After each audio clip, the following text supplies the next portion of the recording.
Welcome to the Century National Bank High School Football Game of the Week on WHIZ-TV, presented by Century National Bank. Whatever's on your project list, let's talk loans. And brought to you in part by Kokonis Furniture and Mattress First in South Zanesville. Zanesville and Route 79 just south of Heath, always making it easier for you to furnish your home. By Fink's Quality Cars and RVs, Fink's Harley-Davidson, Fink's Southside Collision, and Fink's Easy Leasing and Rental. By Norvell's Hearing Centers in Zanesville and Cambridge, always here for you. By Denny's Classic Diner. And by Foxfire Schools, free public alternative education serving students grades K through 12. Scoreboards are provided by the Fink's family of motor vehicles and services with instant replay coverage, courtesy the Ohio Educational Credit Union. 24/7 banking convenience wherever and whenever you need it. In today's game, John Glenn and Tri-Valley fight to stay atop the NVL. This is the Century National Bank High School Football Game of the Week. Well, good evening, everyone, and welcome to the Game of the Week right here on WHIZ-TV. Kevin Rouch with you tonight, alongside, as always, the coach, Doug Clifford. And as you can see, the Tri-Valley Scotties, the home squad tonight, coming out on the field. Big game tonight as they host the John Glenn Muskies. Both teams battling for the MVL title. And, Coach, we had a chance to see Tri-Valley last week, and we saw a team that really put a complete game together. Well, they definitely did. That's what Coach Fell had talked to us about before the game. If his team could be consistent, he thought he had the skilled players to bring home a victory with. And that's exactly what we saw. They did indeed. Let's take a look at the standings in the MVL. As, again, we mentioned John Glenn and Tri-Valley right at the top. Sheridan also with just one loss, and three teams behind them with two losses. So it's anybody's game going into these final 3 weeks. Well, you know, I've never seen a season where so many teams still had so many significant games yet to play. And so the league championship has not been decided. So, you know, there's a lot at stake. League championships, playoff berths, the whole bit. So, yeah, this is the big game tonight, no doubt about it. So we have seen Tri-Valley a couple times. The difference between Zanesville in the first week of the season, or no, it was second week of the season. And then last week, enormous strides in terms of growth of the players. John Glenn, we saw them at Philo in a game that they took off in the first part of that game, led it 21-0. Right. Philo fought back, almost came and got him, but it was a great fourth down defensive stand by John Glenn to eke out the win on the road at Philo. So both of these teams, we've seen some pretty good play out of them. The question, I think, Coach, is going to be who can be the most consistent tonight. It could be. And another factor in this game tonight, John Glenn has had their feet held to the fire a couple of times. They lost by 1 point to Sheridan. They hung on to beat Philo. So this is the river match for their big 3 games tonight. See if they can see if that experience pays off for them tonight. Ought to be a good one. There you see the shot on the field. Our favorite sideline shot, getting ready for that kickoff. Cameraman Tim Cox down there taking that one, long kick, and it will go. Did it? Yes, it did cross the end line off the very powerful leg of Morgan Williamson. He's a guy that, tell you, last week he put a bunch of them in the end zone and yes, got a field goal to boot. He's a quality kicker, no doubt about it. Another one of those children of Matt McIntyre who's does little kicking lessons for kids from all over the MVL or whatever school wants to come see him.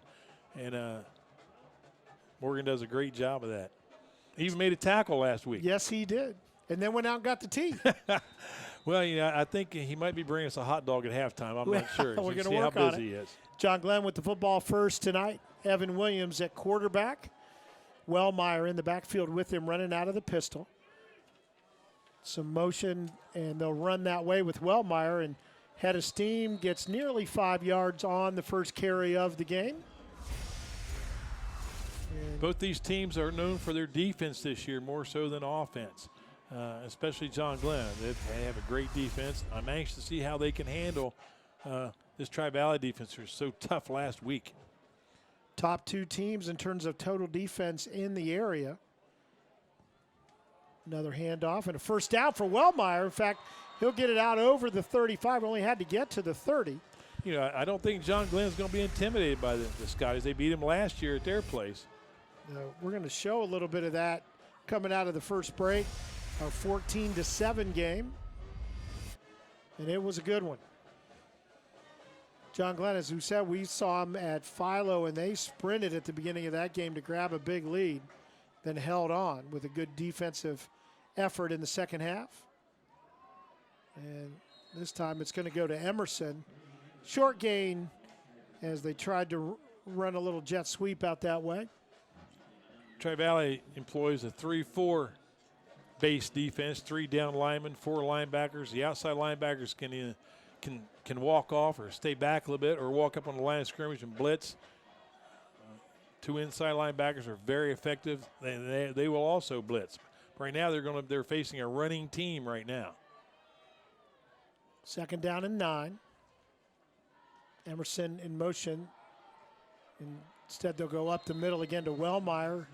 Gain out over the 40. Some big guys they're running behind. Blaze Baker, the left tackle, 6'2", 220. Charlie Frick, the left guard. He's 6'2", 235. Logan Gilcher, 5'10", 210. The center at right guard, Gary Hoffman, 5'10", 280. And the right tackle is one of our favorite names, Tough Zemba, 5'10", 195, just a sophomore. He has to probably be careful getting lined up. He doesn't get stepped on. The guy next to him, you're right, 280. Almost 100 pounds more. A little bubble screen in the middle on third down. Gets rid of one tackler and has some room down the sidelines. We may have a flag over there, but I don't see it coming out.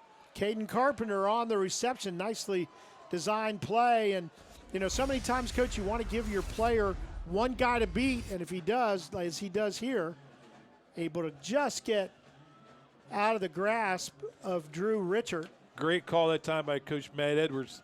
First passing situation, Tri-Valley lined up. They blitzed both outside linebackers. Those 2 guys would be in charge of stopping that screen to the outside. They weren't there. One of the middle linebackers tried to make the play, just couldn't get there fast enough. Great call. So big first down for John Glenn now in Tri-Valley territory. That's Brady Emerson, the senior, with the football, and he'll work his way to the 31-yard line to pick up a 5. You can keep making 5 yards on first down, Coach. Well, I tell you what, these guys are, they've not had a bad play yet.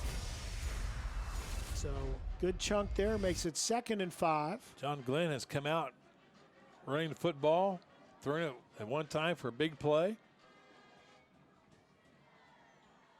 Barkley in motion, and Emerson will get the handoff, and he's forced to the boundary. Good defense that time by the outside, the right side of that Tri-Valley defense. Well, you know, he's a good running back because the first man on the scene to make the play was Blake Sands, and he ran right through his arms, and we didn't see that happen one time last week to Blake Sands. Yeah. Well, we're going to call his name a lot on the other side of the football, but he is a defensive presence as well. Sands 2nd in the area, as a matter of fact, in rushing. Third down here. See what Coach Matt Edwards dials up. 3rd and 5 after the no gain. 2nd down.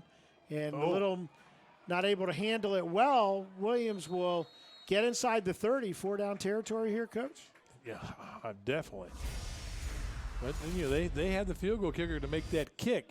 And I think I saw that ball bobble up in the air. Yeah. I mean, that was, you know things are going well for you when you miss a handoff. The ball pops up in the air like a cork. And your quarterback comes down with it, and you still pick up a couple of yards. Yeah, he gets 3, making a 4th and 2, and no hesitation on the John Glenn sideline. None. I mean, the way they're moving the ball, you bet. They'll go 2 receivers either way. I wonder if the quarterback will keep this. Tries to draw him off sides. He'll try again. Maybe that's the design where they call the timeout.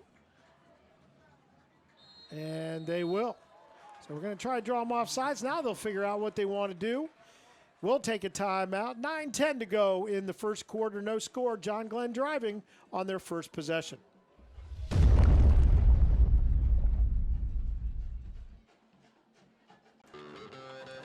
We mentioned last year, Coach, 14-7 was the score. Here's some highlights put together by our ace director, Matt Mihalko.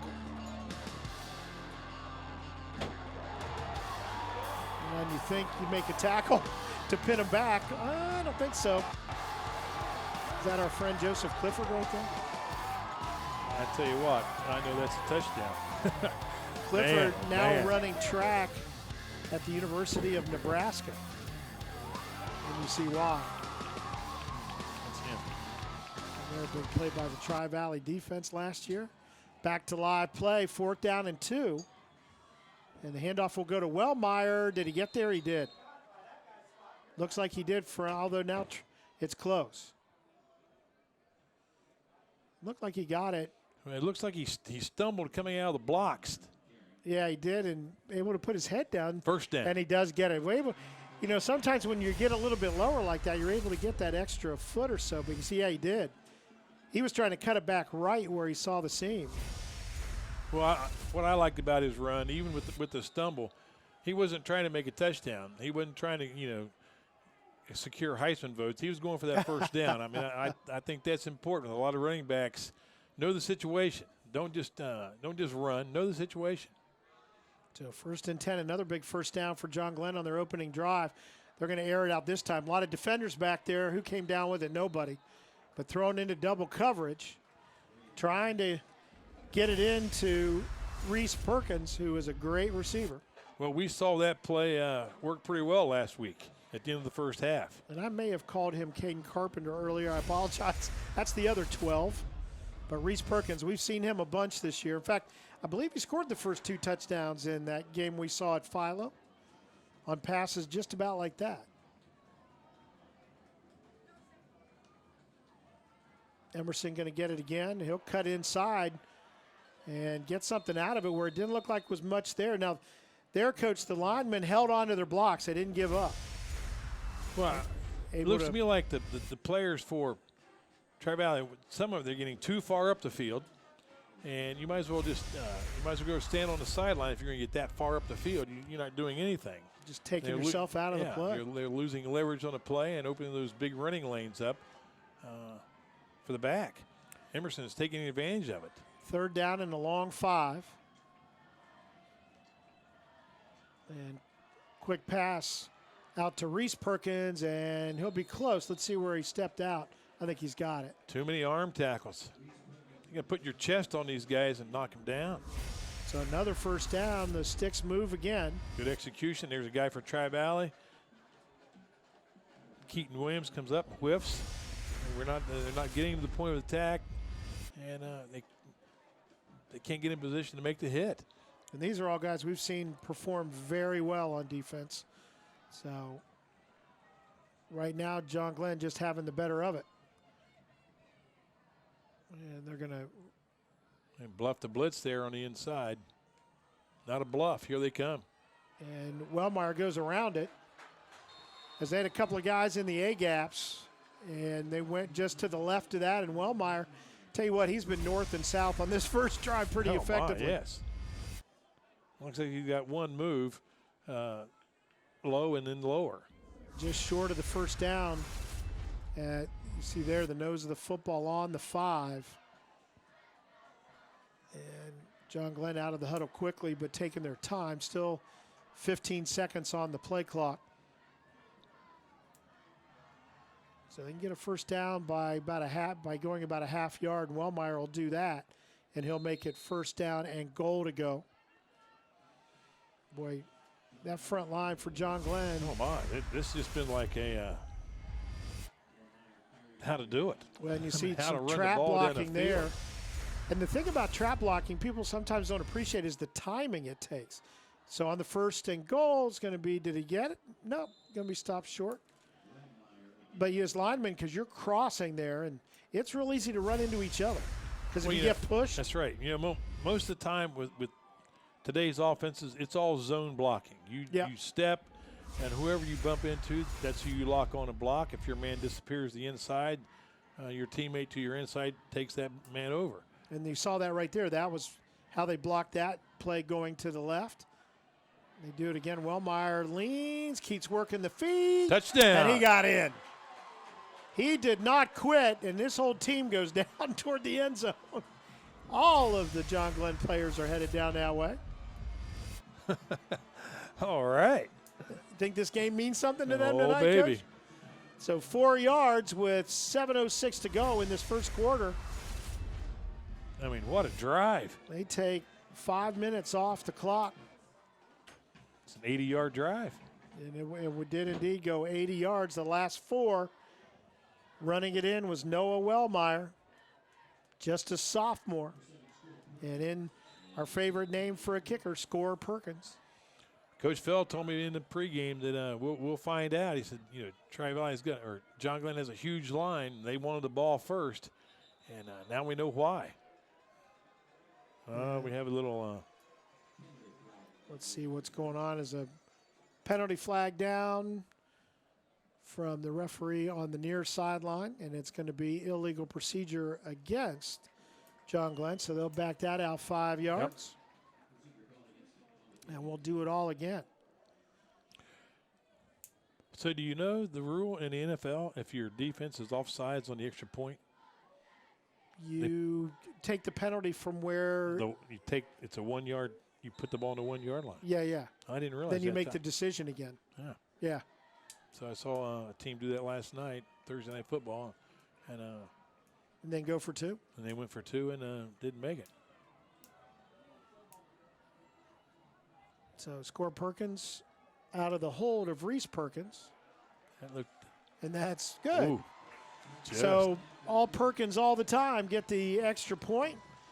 And John Glenn, the only offense to have it thus far, and 5 minutes almost run off the clock. 7-0, John Glenn in the lead here at Tri-Valley.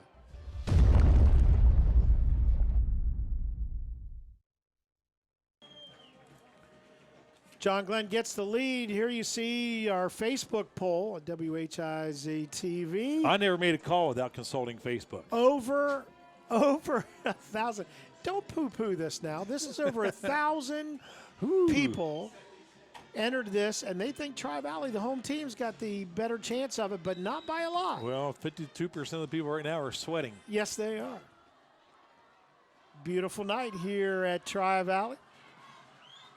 Kick from Scorer Perkins high in the air, taking about the 2.5 yard line, and tripped up and gets out to the 21. I called his name before, but now I'll call it correctly. Caden Carpenter was the return guy.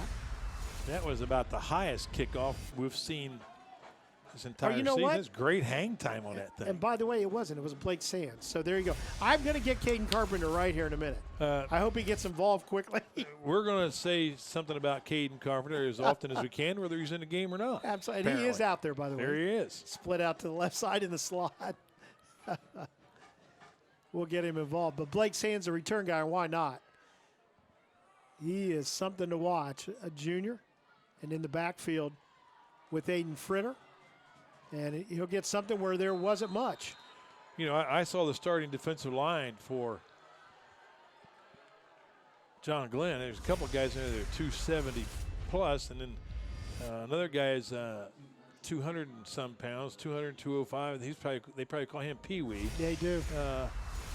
Tyler Stillion is 270. J.D. German is 270 as well on the defensive line. And that 3-man front, Fritter going to keep it. And nice cut.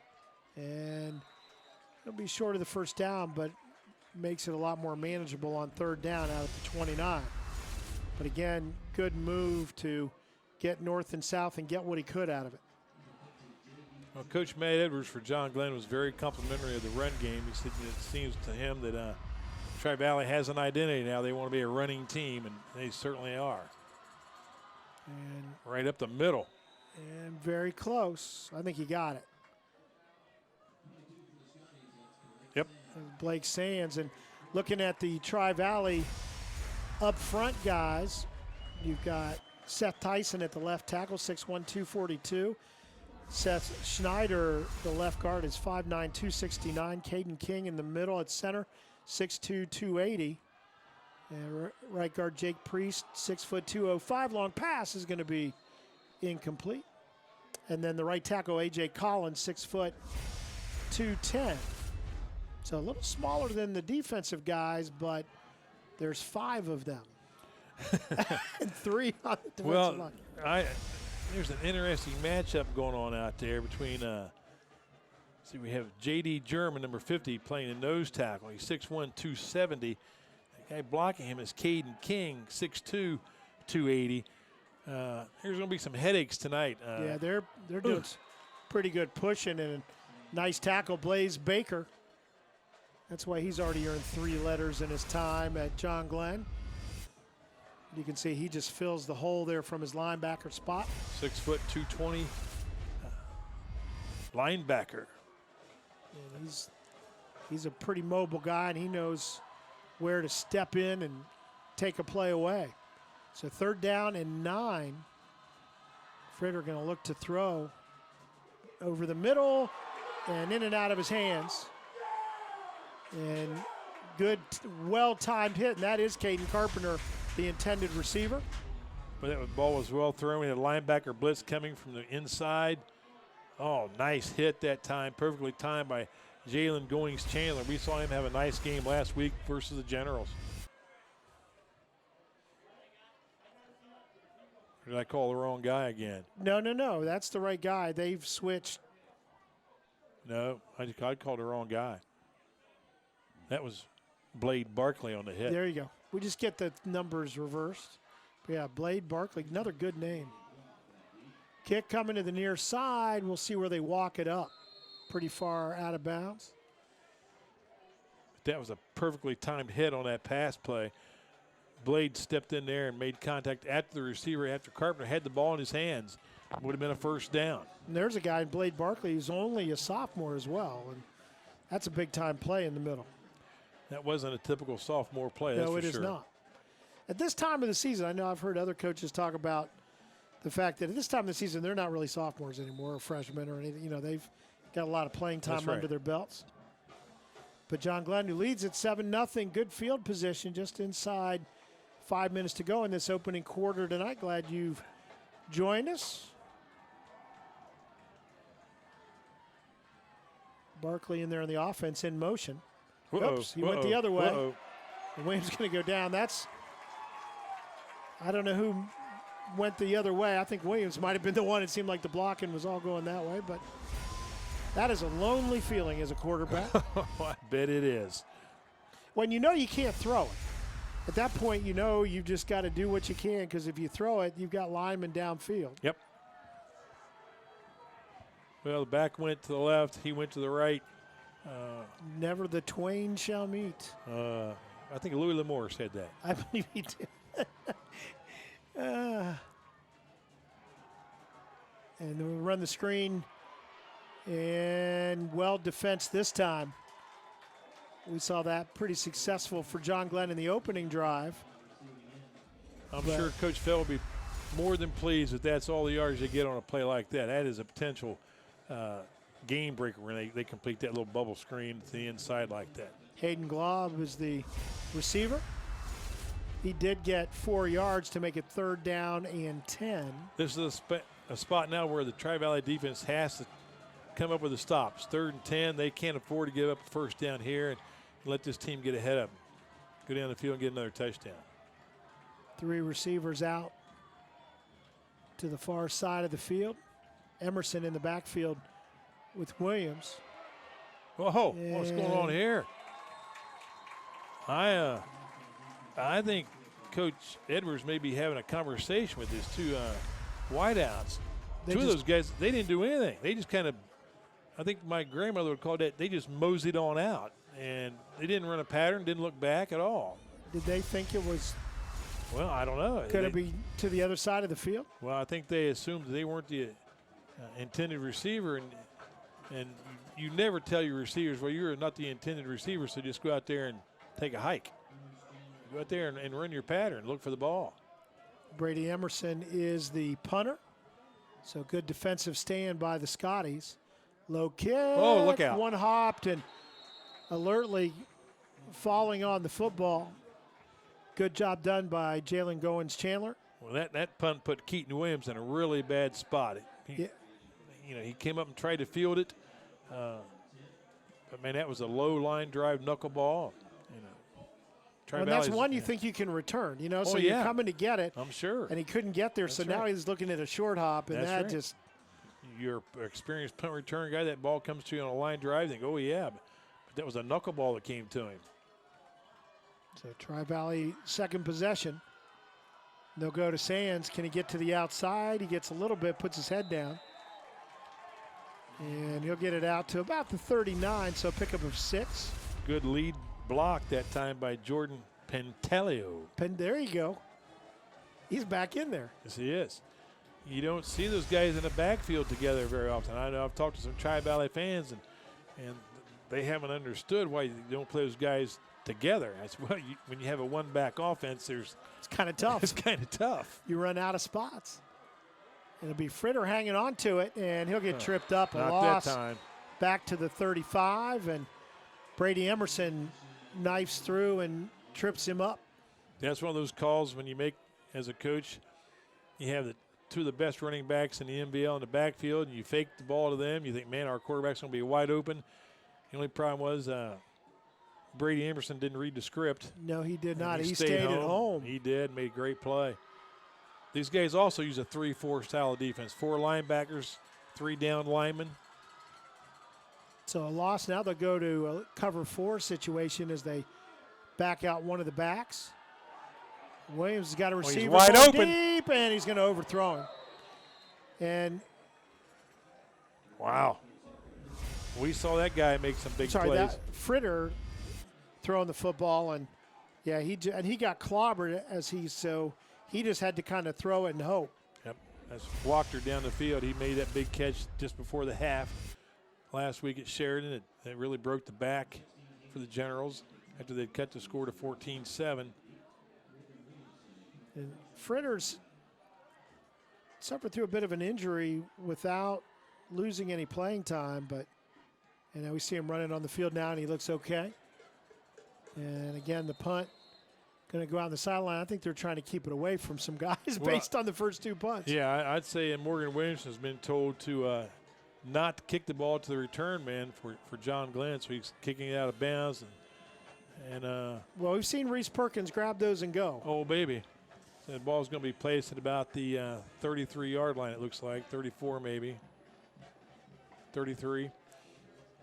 So Tri-Valley's still trying to figure out the offensive side. We saw them score a bunch of points at Sheridan last week, so they're capable of scoring quickly. This is turning into a defensive struggle very quickly. Well, I guess we kind of expected that, given that both teams statistically are really good on the defensive side. And John Glenn, not much there. That Tri-Valley defensive front able to get in there. As a coach, that first drive, you watch your defense. I mean, they got pushed around like they were all a bunch of third graders. And in the last 2 series, they've really stood up. And you just never know, what happens. What's the deal? But I think John Glenn came out prepared to play, and I don't know if the Tri-Valley defense was ready to absorb all that contact. You think by week 8 you'd be ready on the snap. Diego Conklin. Look out. Tackle. Tri-Valley, pretty good job of staying home on Emerson, although he'll get more than it looked like he would get early in that play. And they'll get out to the 41. But again, you just can't give up their outside arm. And good job on the run, makes it 3rd and short. A long 2 for John Glenn out over their 40-yard line. They'll again go with 3 wide to the left side of the formation. I think they're going to run this thing. Yep. And it's going to be Emerson. He'll cut it, roll. It just depends how they spot it. Oh, that's going to be close. I think we're going to have to bring out the slide rule on this one. Holy cow, the referee's got the football. And there he's going to let his compatriot mark it. And I think where he marked it. I wonder why he did that. Why would they walk the ball back all the way to the left hash or the right hash? Well, I don't think they wanted that referee to walk further in. Like he had marked it from this side. And I don't think they wanted him to, that worry about walking like a diagonal, Okay. I've never seen that before, though. I agree with you. It's kind of interesting to look at. But that would be my guess. Well, I'm going to say they're short by 2 inches. I'm going to say they made it outside the forward stripe, like barely. And it is a not first down. You got it, Coach. Yeah, from our vantage point, didn't look like his hands were apart at all. Well, I may have to go see my optometrist and give him a tip or something, man. That was really guess. good. That's nicely done. And for my account, I need to get an Uber home. So 4th down and 2 inches. yeah. I got to tell you, though, we give the referees a hard time from time to time. But I really like the mechanics of what they just did. That was really well done. I think we've seen some great refereeing on Friday nights, more so than I've seen on Saturdays and Sundays. I can tell you that. And those guys have all kind of advantage over these guys. No, I think replay. Here we go, 4th down. See if they get the Scotties a jump. Yeah, see if they do that. They tried that on their first drive. Nope, they're going to quick kick. Emerson's the guy anyway. That's going to be a great play. And that's going to get a roll and roll and roll inside the 15 down to about the 11. So Emerson, you don't think anything of it because he's normally in the backfield anyway, most of the time, and he's their punter as well. Great call, Coach Edwards. Playing a little field position football here, counting on his defense. If they get a 3 and out here, they're going to get the ball back about, maybe midfield. Yeah, I think you're exactly right, Coach. That's a vote for the defense as much as anything. Well, by this time of the year, you should know your team. Yeah. You should know what your team's capable of. That's a great vote of confidence for his defense. Fritter is going to fake and look out. Get some pressure, and he'll get to the flat. A little bit of open room, and he's got a lot of room now.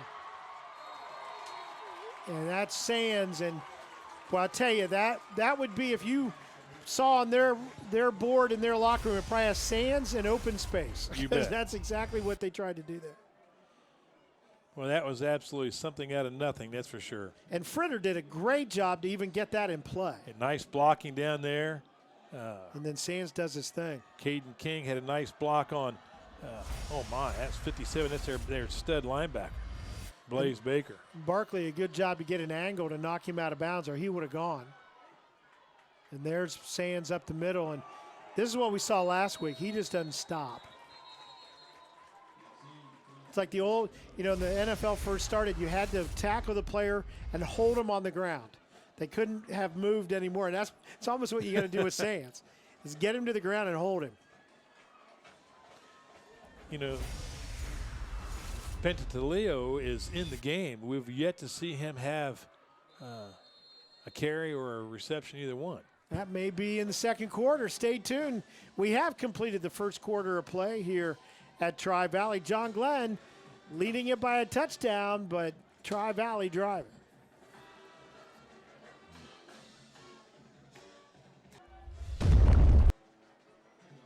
We get ready to start the second quarter here at Tri-Valley. Coach, playoff picture is starting to focus a little bit. Well, you bet. Division III, the Sheridan Generals are in 8th place. Tri-Valley Skies are 10th, and they both have the kind of games they need. Sheridan is playing New Lex tonight that has 5 victories. And, of course, we have tonight's game, the Scotties versus John Glenn. So these are big point games that just when you need them. Sands will get the first down. What a push. Wow. Man. One of the guys up front really pushing the defense forward was A.J. Collins. Look at this surge. Nice blocking.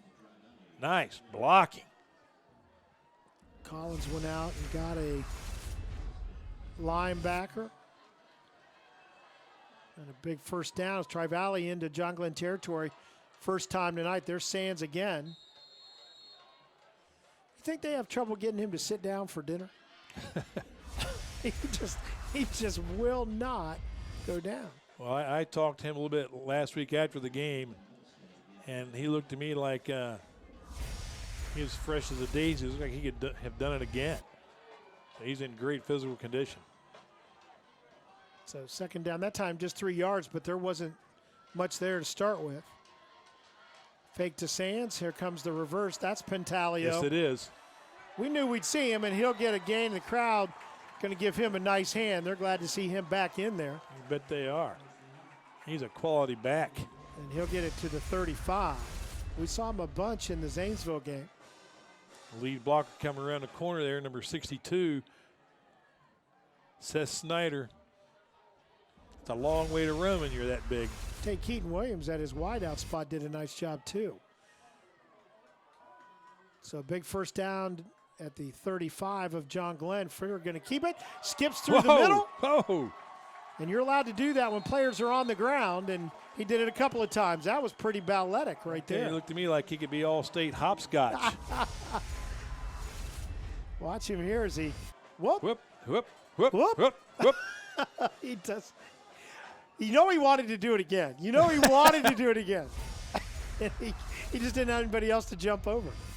That's a keeper for the season right there. Another first down. Little cross buck. Cross buck. We saw it last week, and Sands down to the 15. By far the most impressive drive of the night for the Scotties. And, you know, you can't, if you're the defense, you can't sleep on any of the guys running the football, any of those three guys back there right now. You just can't disregard. That's right. When you have three running threats, that is a huge advantage for an offense. And all three of them are back there again. This time it'll go to Pentalio. Oh, a nice cut. Yeah, he made a great cut. He's going to spin off it and get it down to the 5. Another first down. It'll be first and goal. That looked like it was meant to be a sweep, Kevin, and he just kind of said, well, let's just do it right here. Yep. And then you've got to really want to bring him down. You know, there's a nice no block that time. It looked like number 8, DJ Cross. If he had thrown a block, it would have been in the back, and he held off. It's a nice job. Sands will get it. Oh, right up the middle. I think he's in. And he'll just follow everybody into the end zone. Okay, here we go. Take that. So Sands takes it the final 5 yards and a point away from tying it up for the Tri-Valley Scotties. There you can see, Coach, look at that push up front. Oh, my. What a great job. What a drive. What a drive. So 10-13, almost 2 minutes gone here in the quarter as we head toward halftime, but still, as we mentioned, 10-13 left. The kick away, and it is good. As Tri-Valley, an impressive drive to say the least, as they get their running game going. And they have tied it up here at home. Lots of action coming up. We'll be back right after this.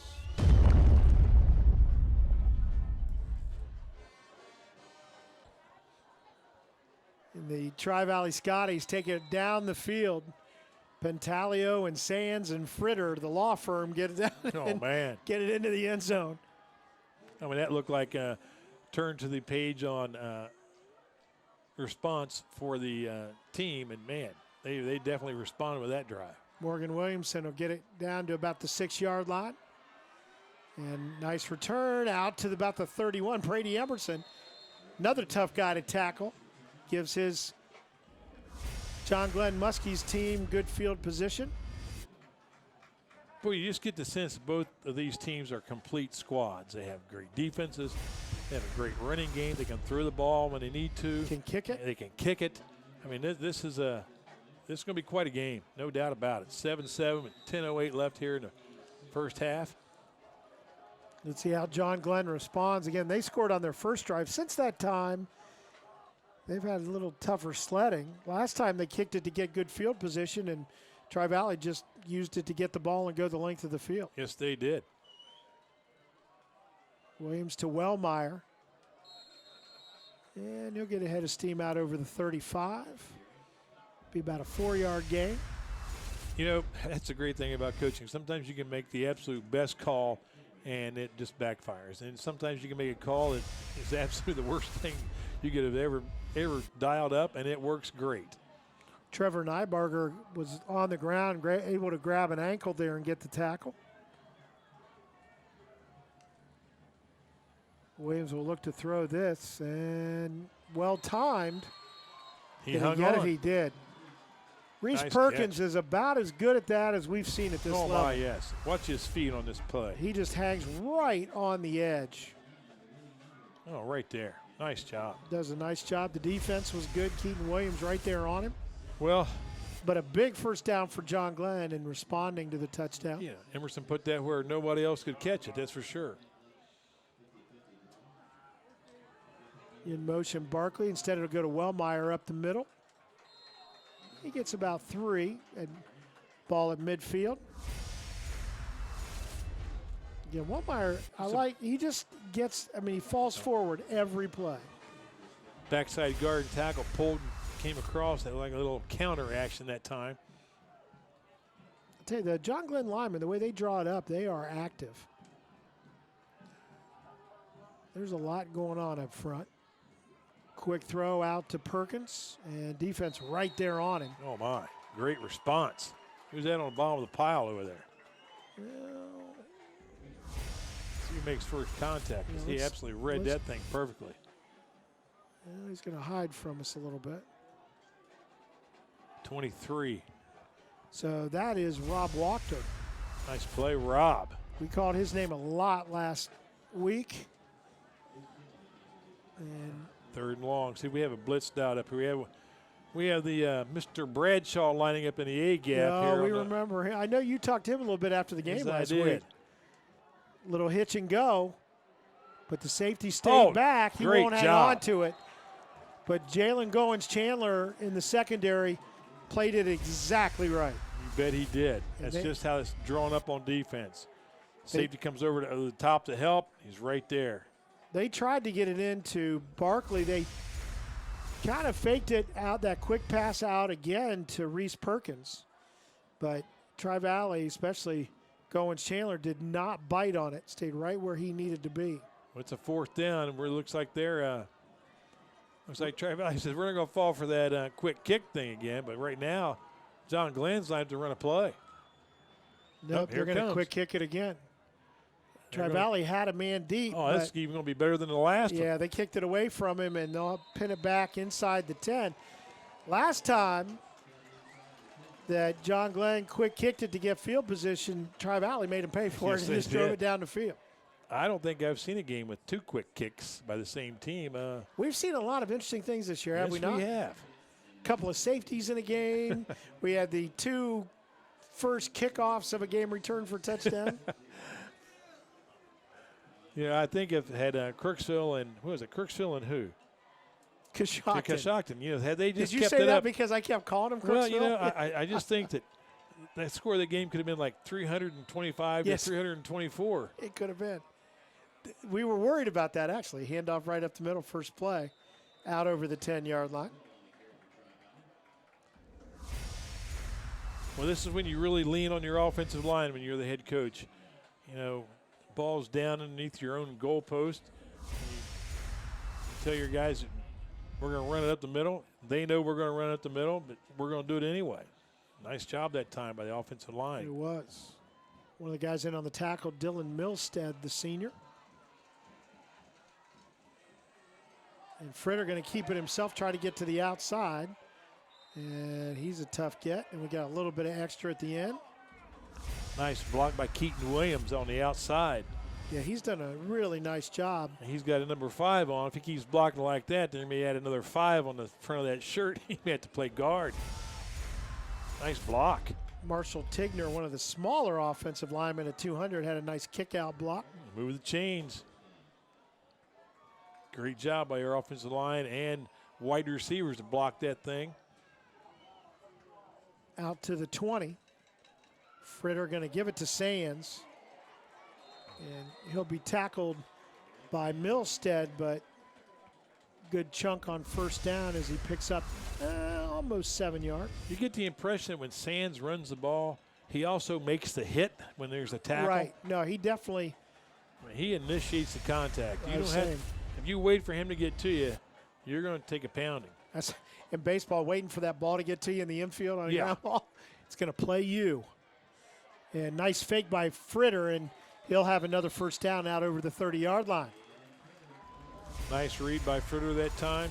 You know, the defense, you have to respect Sands on that fake. You have to run to where you think he's going, because if you don't, he's gone. Yeah, you're going to miss the angle, absolutely.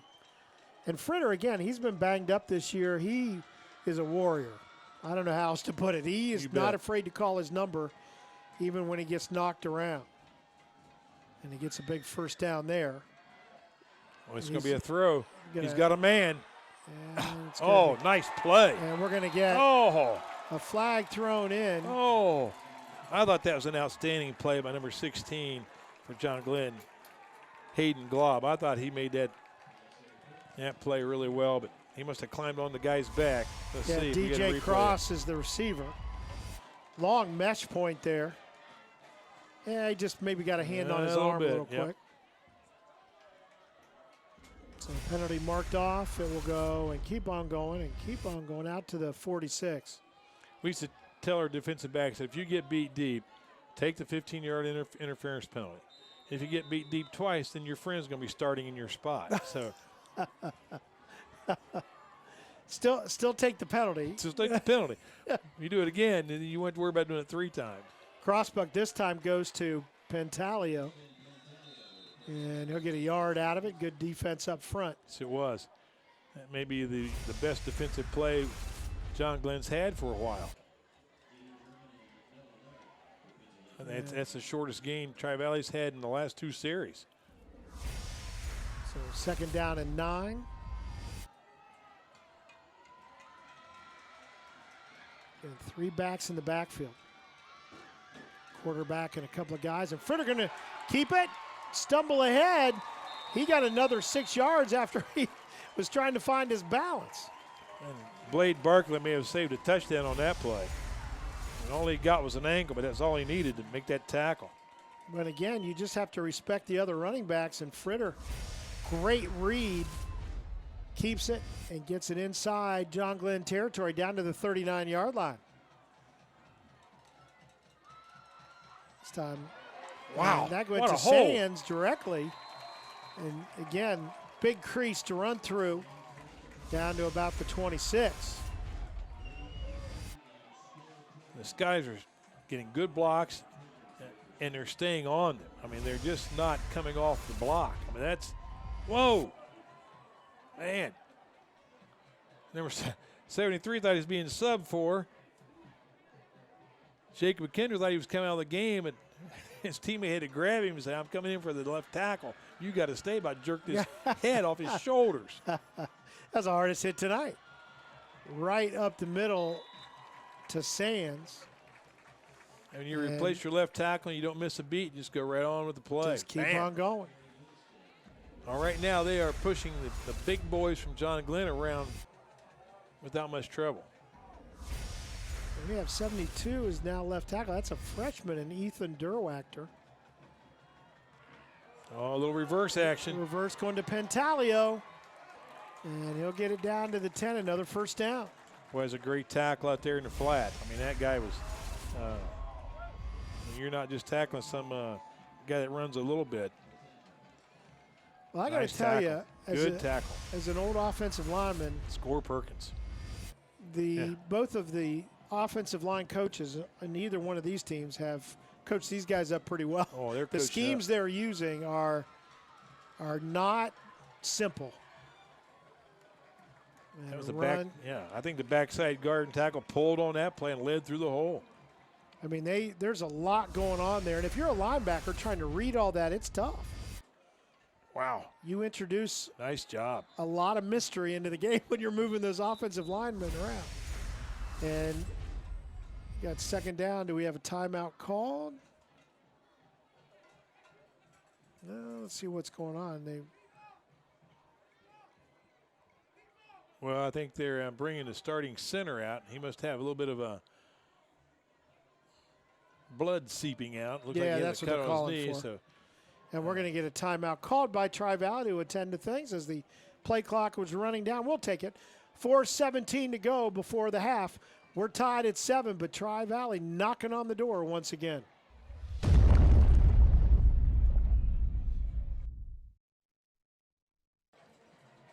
Tri-Valley was trying to get a substitute in. One of the players a little nicked up they need to take care of. And the play clock running down, so they take a timeout. Both teams with 2 timeouts remaining in the half. And Tri-Valley, second down, they only need to get 3 yards for a first down, so they can get a first down without scoring the touchdown. Well, A.J. Collins is snapping the ball. Caden King's out of the game. And Sands this time can't break through. And it'll be third down. Again, a couple of yards for a first down, but 4 yards for a touchdown. It's like Caden King has a your basic maximum Band-Aid on his right leg along the shin area. So the industrial Band-Aid. You bet. And it'll be Fritter. He's going right to punch that thing in the end zone. Oh, he's grabbed. He's going to get the first down if he didn't get in, and they say he didn't score, but it is a first down at the 1, so it'll be first and goal. And you can see he's just relying on his friends up front. But again, backside tackle, right tackle, and right guard pulled and lead through the hole. It was Josh Connor who kind of held on from behind for. And they're going to call for a measurement. Oh, I thought he got it easily, but again, Coach, you're the guy with the better eyesight tonight, so. Well, I have no idea where this one's at. I thought he was, my eyesight said he was in the end zone, and he hadn't gotten to the first down marker yet. And this will give us a chance to remind people we will be at John Glenn next week. Is that right? Yeah, we're going to just go with the bus tonight, hang out in New Concord. Great pizza. You know, we know people from there. I bet you we could finagle a meal or two. They are a little bit short. So to make it fourth down, what do you do here, Coach? You got a kicker, obviously, that can make it from there. And actually can make it from a long way out from there. I wasn't being smart. But do you go for the touchdown, put an exclamation point on this drive? I would. The way I'm moving the football, the way this offensive line is blocking, I think I would, I think the only question is which one of those 3 guys you're going to give it to. Yeah, I know. And they're all in the backfield. It'd be Fritter, the quarterback, in the middle. You know, I think the quarterback keeping the ball is maybe the safest thing, but that's what you did last time. I think I'd give to that kid with the double 2s on his shirt. Well, that's Sands and Pentalia left. But they're both standing up ahead of the quarterback. Now he'll step up so they're even cross, and it'll be Sands, and he will put his head down. And where's he at? No indication from the referee. I mean, he's going to get the first down if he doesn't get the touchdown, you would think. Of course, I said that last time. Well, I can't imagine Blake Sands being stopped when he only needs a foot. I mean, I just can't. I can't imagine that. Well, that was a great hit out there. Looked like somebody coming in from the right-hand side of the John Glenn defense made a great hit. There's another one coming in from the outside. Great stop that time. On that play, it was Anthony Perkins, another one of the Perkins boys. We've talked about it times. They've exceeded their quota of Perkins players. Well, and they're all good players. The Tri-Valley staff was really exercised that time. They, about the call or about the play? I don't know. They were really upset. Because I don't think there's any doubt that there's no doubt. They might have thought maybe he was offsides. Is that that he jumped the snap? I don't know. Second down and goal from now the 2.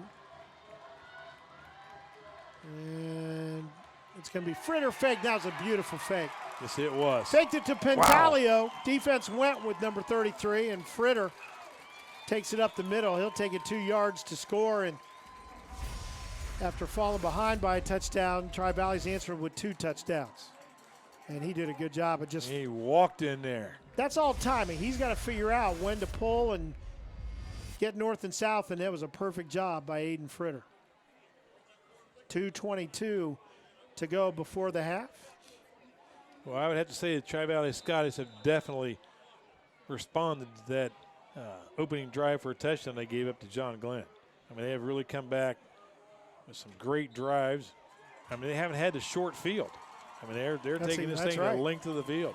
But after 2 quick kicks, maybe don't quick kick it anymore. They seem to get the advantage. The kick is through, as hitting it is Caden Bay. 14-7 now, Tri-Valley on top. We've still got 2:22 to go before halftime. Stay tuned.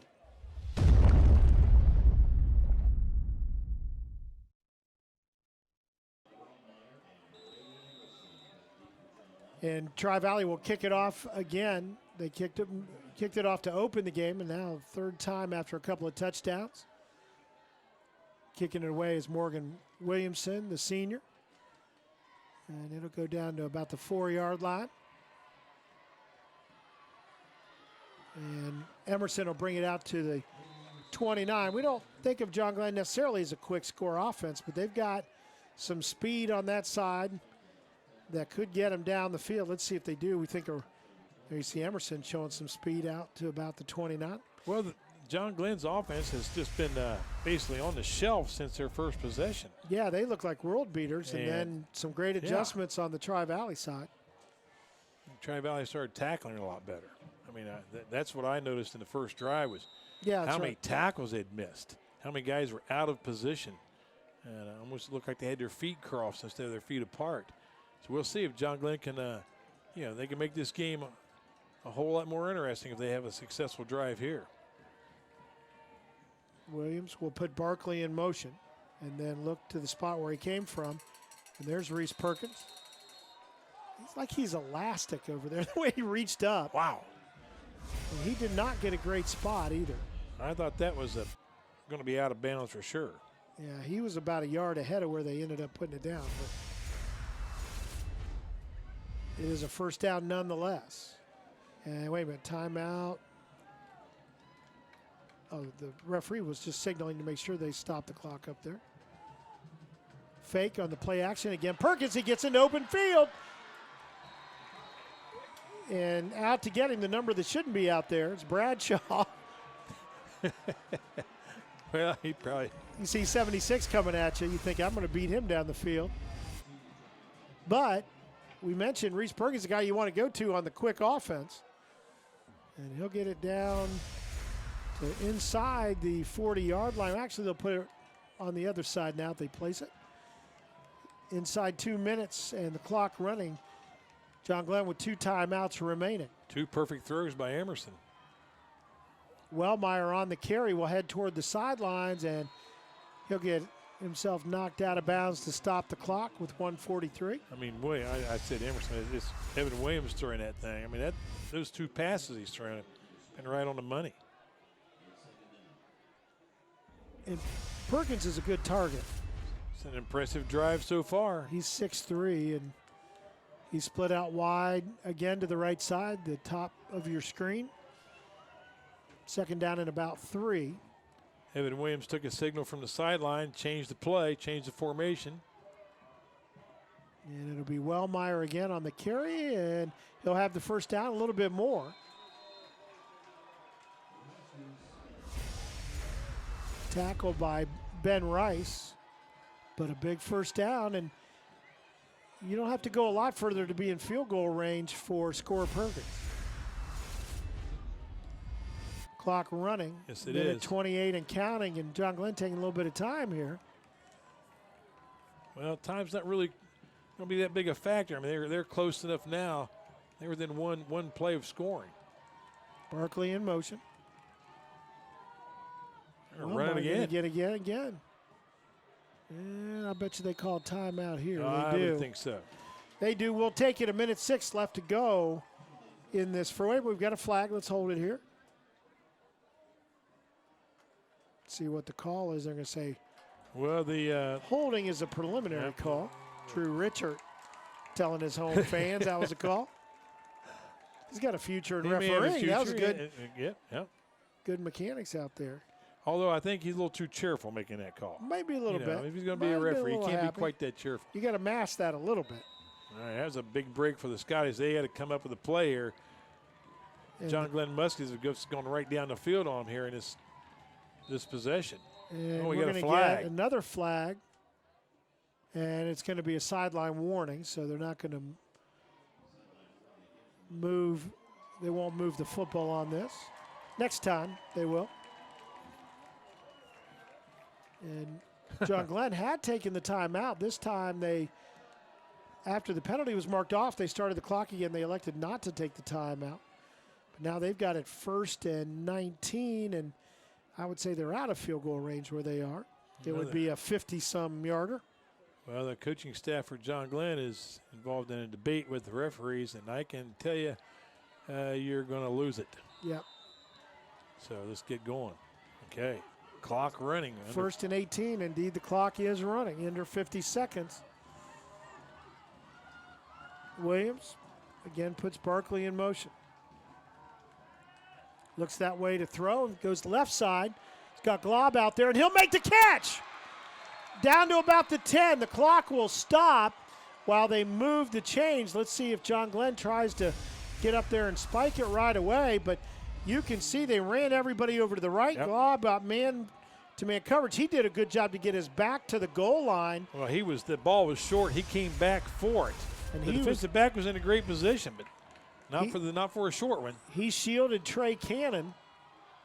Wellmeyer tripped up, and now we'll get a timeout. Sands makes a tackle. Although they did not see the coaching staff for about a second or two there. It'll tick down to 16.1, and we'll keep it here as getting close to the score. It'll be 2nd down and goal from about the 10-yard line, Coach. And I think maybe you can run it one more time, but you might want to save that timeout for 4th down if you got to kick the field goal. Exactly. But a great job by John Glenn on this drive. It started out with just 2:22 on the clock. Well, they're just going down the field like they've been doing it all night, and this is the first drive they've had since their first possession. Well, it's kind of been feast or famine tonight for these teams. It has been. Either they've looked fantastic and just long, sustained drive, or 3 and out. Well, the Tri-Valley defense, they were a dominant factor in the game after the first drive. John Glenn went down the field, picked up their first, their early touchdown. And now John Glenn's offense has just gone right down the field on them. 2nd down and 10. 2nd down and goal from the 10. Tri-Valley crowd on their feet. Looks like the John Glenn staff looks at the defensive alignment and then signals a play in. And they'll go to the pistol with Emerson behind him. And they'll run a little bubble screen out to Barkley, and it'll be no gain. And we'll get another timeout. Let's watch it quickly. Barkley, good defense. One of the guys coming up was Luke Hill was the guy, again, only a sophomore. We'll take this timeout. 8 seconds even to go. It'll be 3rd down and goal to go from the 10 when we come back.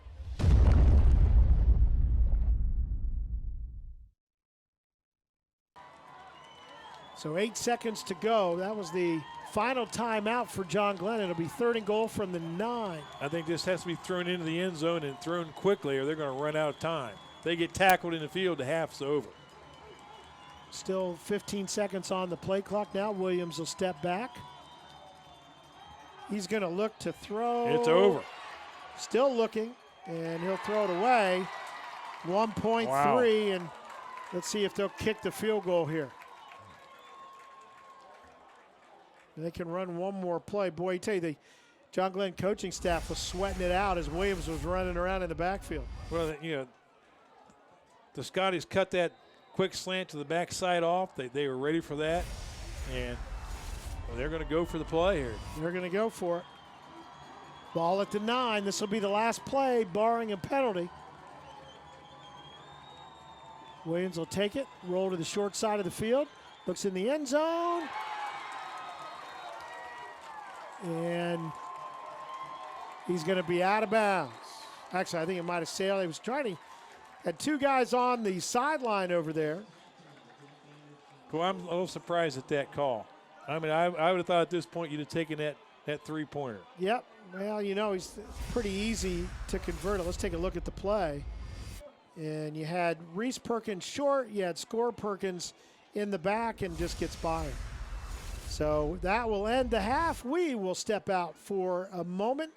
Tri-Valley found themselves down by a touchdown, then scored 2, and that's where we are. 14-7, Tri-Valley leads John Glenn here in Dresden. Back with second half action right after this.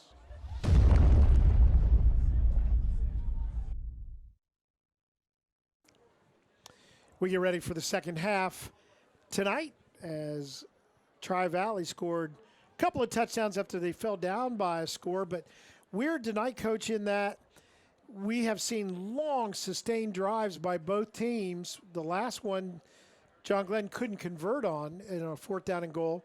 But it's either been that or they've just been in and out. It's just been a very kind of strange rhythm night. Well, no turnovers. Right. No short field situations, no big or long run backs on a punt or a kickoff return. So both teams have had, some long fields, especially the Scotties. They've had some really long fields for their offense. Well, the 2 scoring drives both started well inside their own territory. But, both teams are playing well-disciplined football, very few mistakes, very few penalties. The ball hasn't been on the ground. So, we know it's been a game who can sustain the drives the best. John Glenn started out that way, and then Tri-Valley took over in the second quarter. There you'll see from our right on the field camera, John Glenn will be kicking off to start this half. They wanted the ball when they won the toss in the first half. Perkins high in the air down to about the 13. And the return by Jalen Goins-Chandler will get a good field position for the Scotties to start this half out over the 30. Nice return up that far sideline. Has some decent blocks out there. Took advantage of them. And it was Barkley with the tackle. Boy, he's been all over the field tonight. One of the speed guys. He's the free safety now as the John Glenn defense sets up.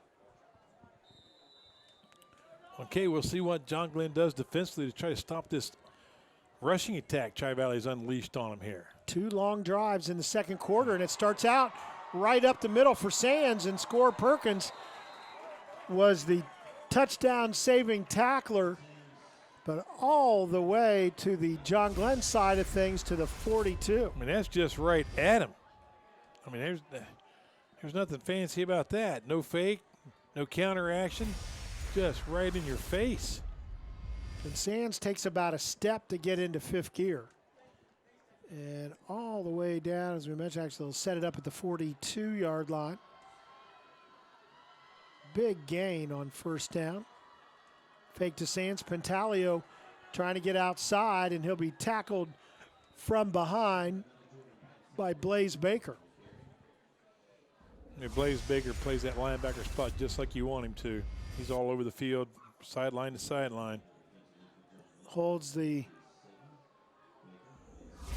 gain to just a yard.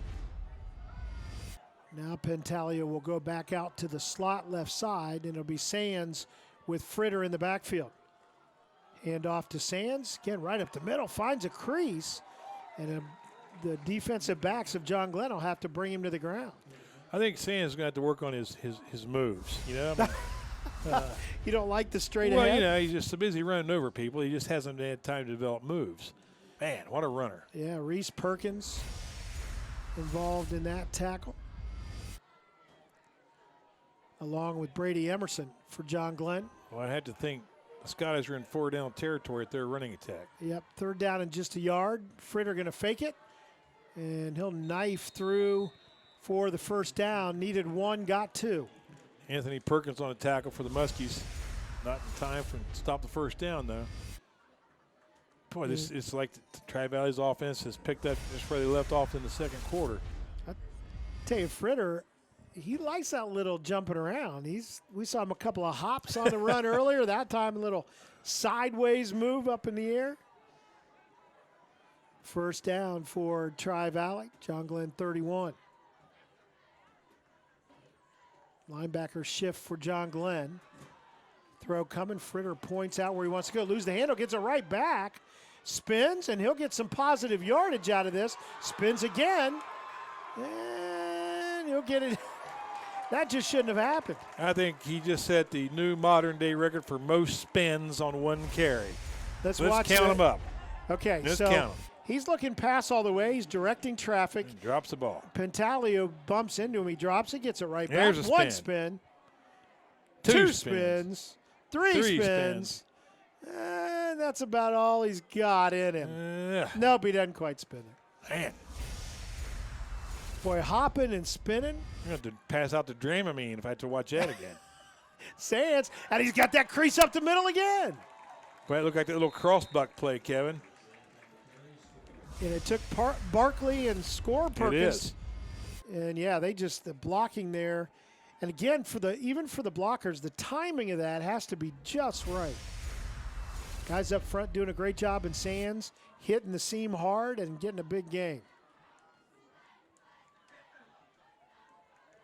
Fritter going to keep it, and not much this time. In fact, no gain on the play for Tri-Valley quarterback. Brady Emerson stayed home on the outside on that right side of the defense for John Glenn made that tackle for no gain. Nice play.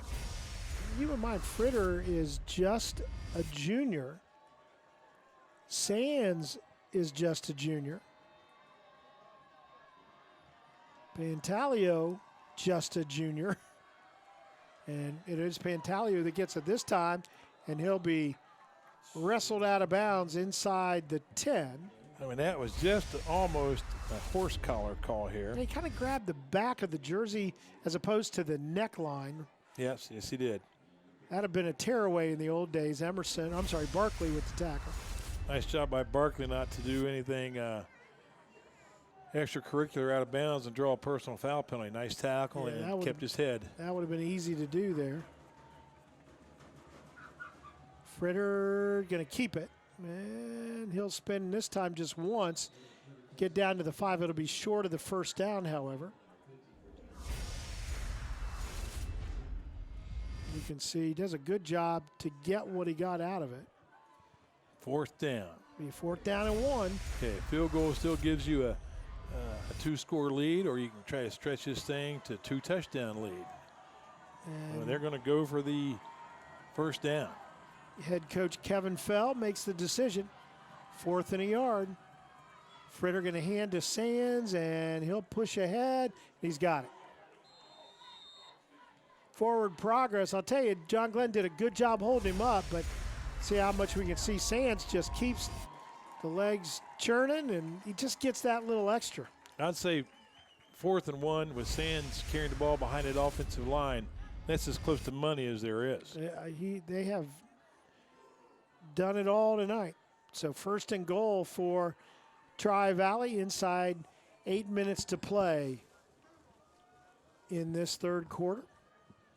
It's a long drive for Tri-Valley, and Sands takes it up the middle, and did he get in? He did.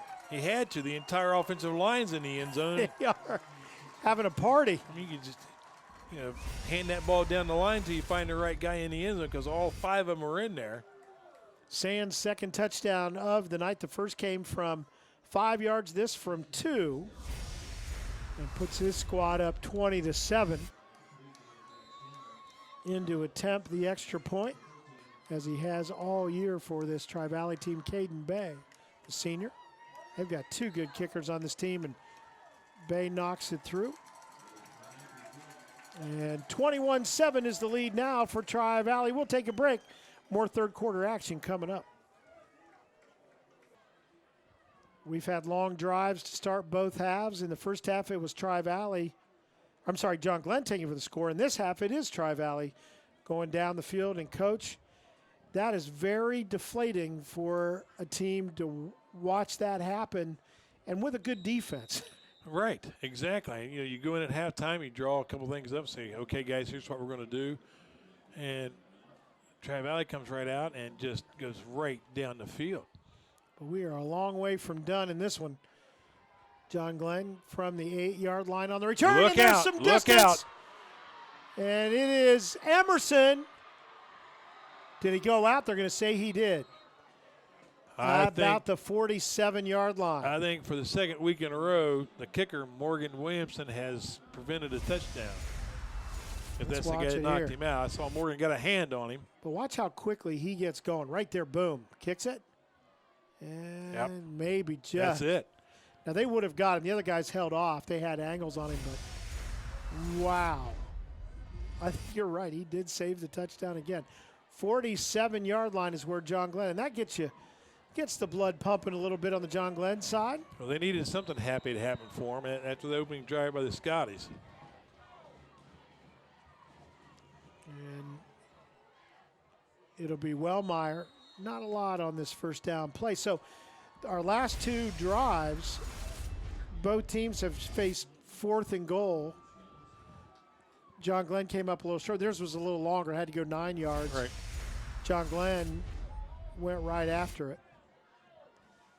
Well, the Scotties only had to make about a yard down there, and that was no problem. Oh, that was for a first down, not necessarily for the touchdown, right? So big 4th down plays for both of them. 2nd down and about 7. A lot of guys in motion on this one, and it's going to be Barkley. And a good solid tackle from Sands. Well, that's the exact tackle he missed in the first half.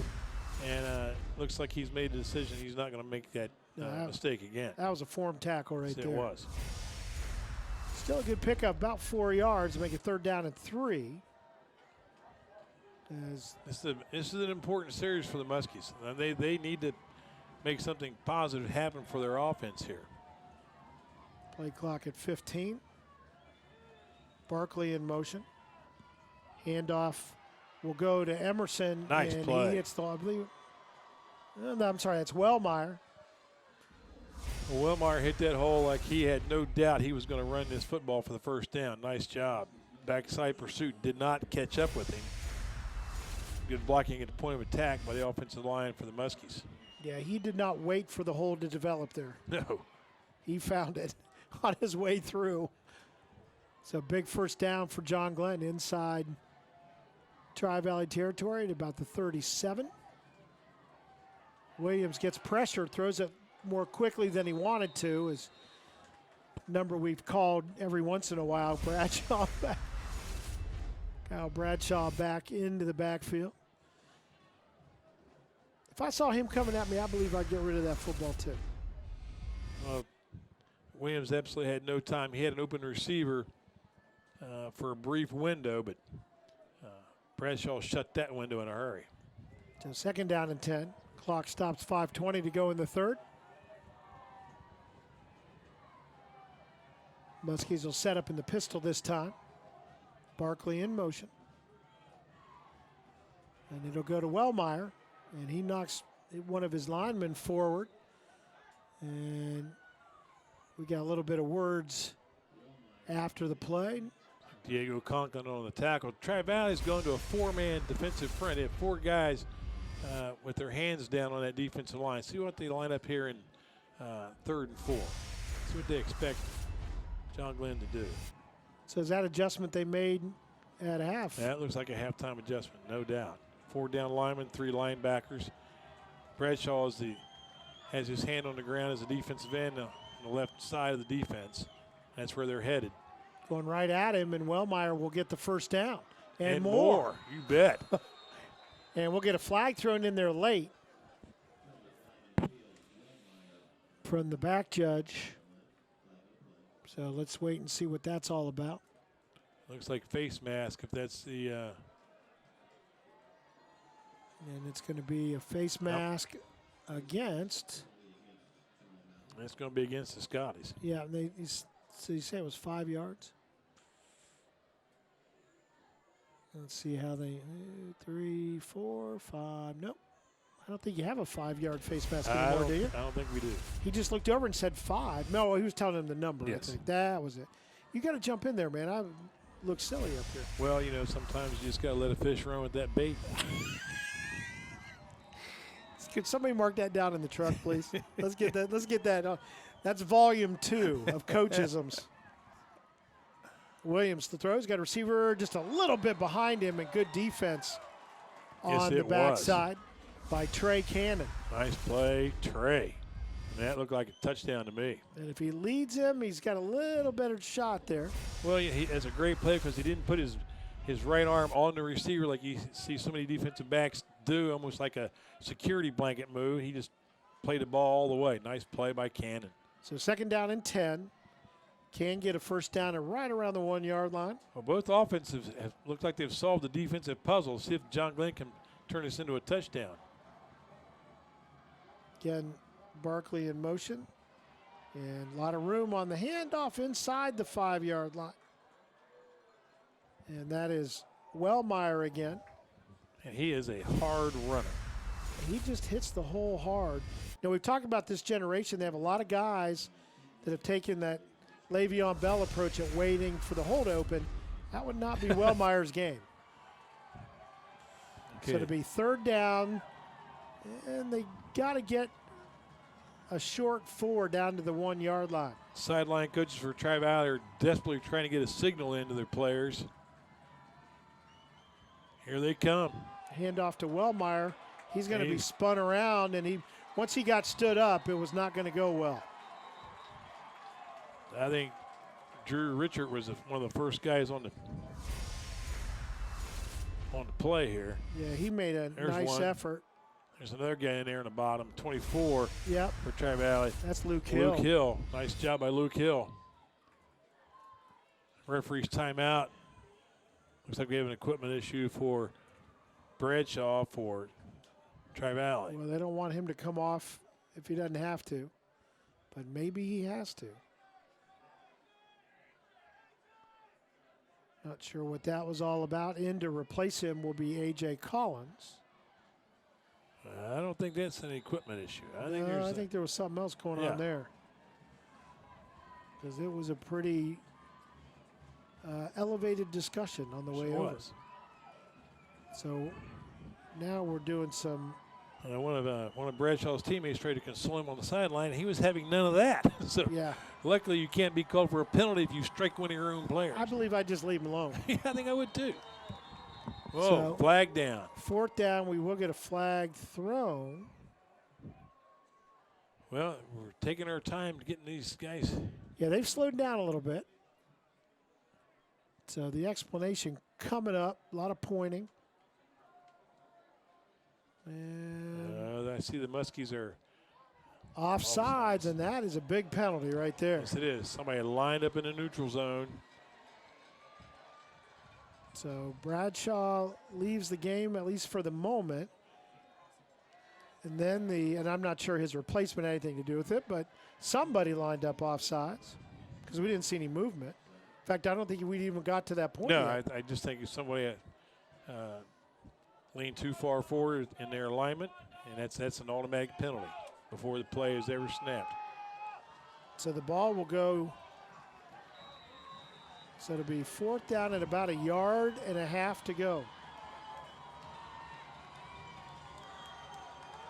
Williams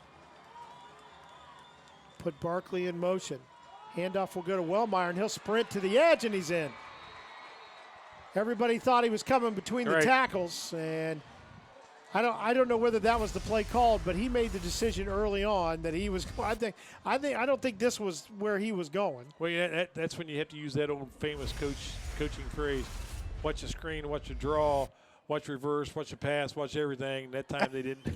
Right. They forgot to watch that perimeter, and man, he made a beeline for that thing. There was nobody even close. So 2-yard run for Wellmeyer. Score Perkins in to attempt the extra point, make it a 7-point game. Good hold, and it is away, and it is good. Impressive drive. John Glenn comes back and takes it down the field to make it 21-14. Oh, so much more to go in this one. Oh, my, yeah. Stay tuned. We'll be back right after this.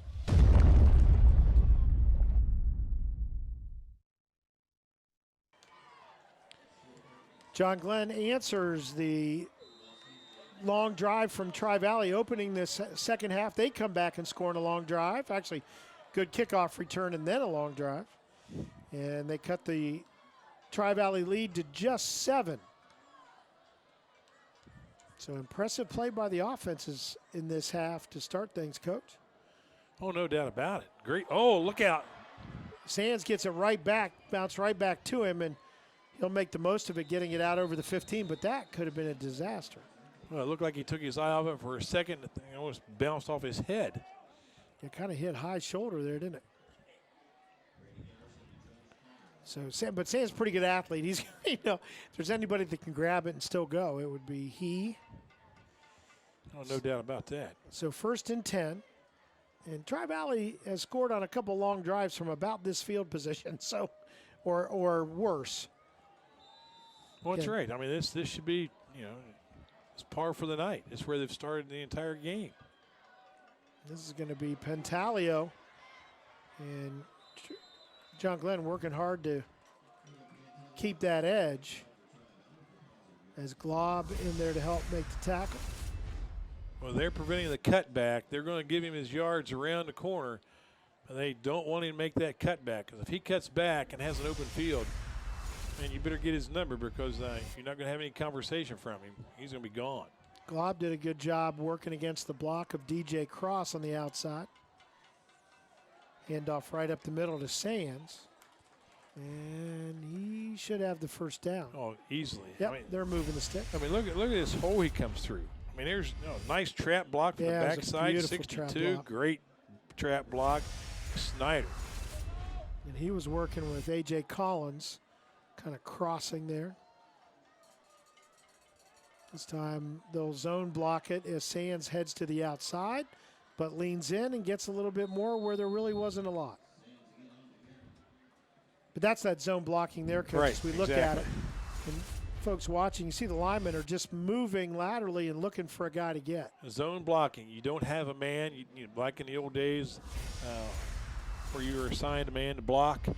You're not assigned to anybody. You're assigned to an area, and you step in that area, and if there's somebody there, you block them. If not, you keep on going till you find someone. So 2nd down and about 5. Ball's on the ground, but getting back on it is Fritter. He'll lose a couple yards, make it 3rd down and 7. I don't know if that was a low snap or he just tried to take off a little too quickly with it. But that's the kind of stuff that Coach Feld addressed before the Sheridan game. So we have to avoid those kind of things. And we'll go along and we'll drop a snap. Well, there we go. Things are going really good. They drop a snap. Now it's 3rd and long. 3rd down and 7. Fritter drops, got a player out in the flat, hits him right in the numbers. Big 1st down for Tri-Valley. Oh, my, that's great execution. Who caught that ball? That was Keaton Williams. Nice catch. He didn't make his cut until he had the 1st down. Knew where he was on the field. That's great coaching, great presence on the field by a young man to know what he has to have for a 1st down. And Fritter had to get it over the linebackers and in front of the safeties, and he threw it on his steps, just well designed, well executed. Sands up the middle, hit hard, tries to spin out of that, holding on for dear life as John Glenn, they just keep on hitting. Look like somebody made penetration here, slowed him up. Anthony Perkins was the first guy to get there. Yeah, he just came in. He was not going to let Sands get away that time. In fact, he ended up just grabbing his jersey again from behind. A yard on the play, about the most exciting 1-yard run we've seen this year. Clock inside 30 seconds to go in this 3rd quarter. And Aiden Fritter going to keep it, and he's going to be wrestled to the ground as Blaze Baker was the guy that turned him around.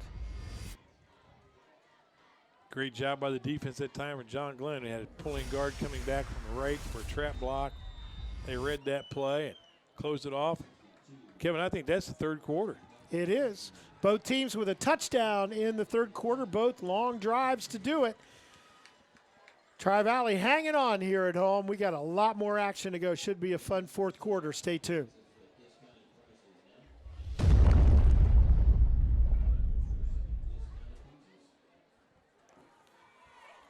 We get ready to start the 4th quarter here at Tri-Valley High School in Dresden. Kevin Rao and the coach, Doug Clifford, with you tonight.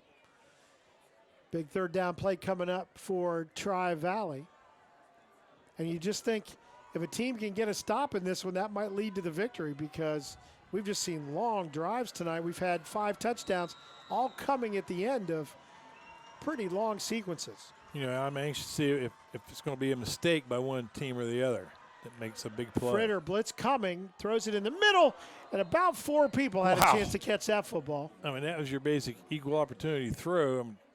Guys in black shirts, guys in white shirts. I think the referee even had to duck. There was a lot going on up the middle. Do we have a flag down? Flag I think it might be lineman downfield. Yep. And that will be declined. I don't believe that's a down loss on the penalty, so they'll decline it. Ineligible receiver. So it'll be 4th down. Morgan Williamson, the punter, already out on the field for Tri-Valley. And let's see if that's, and they did decline it.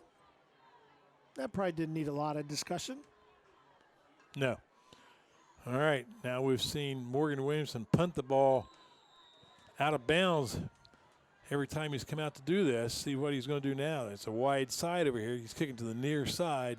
Glob and Reese Perkins back. This time it goes over to the right sideline. Cardinals' sin in the punting game is to punt the ball across the field because you can't cover it. And he punted to the near side from the right hash. And looks like the ball's going to be down around the 22-yard line, 25 maybe. Where are they going to mark that thing? Yeah, they're still moving. I think it's the 26. Okay. And that's where it will be. So John Glenn, last time they had it, went a long way downfield to score. It's interesting that the strategy on the punting game, they're not going for distance at all and haven't all night. They've gone for location. They're not getting much distance, but they're putting the ball out of the hands of the return man for John Glenn.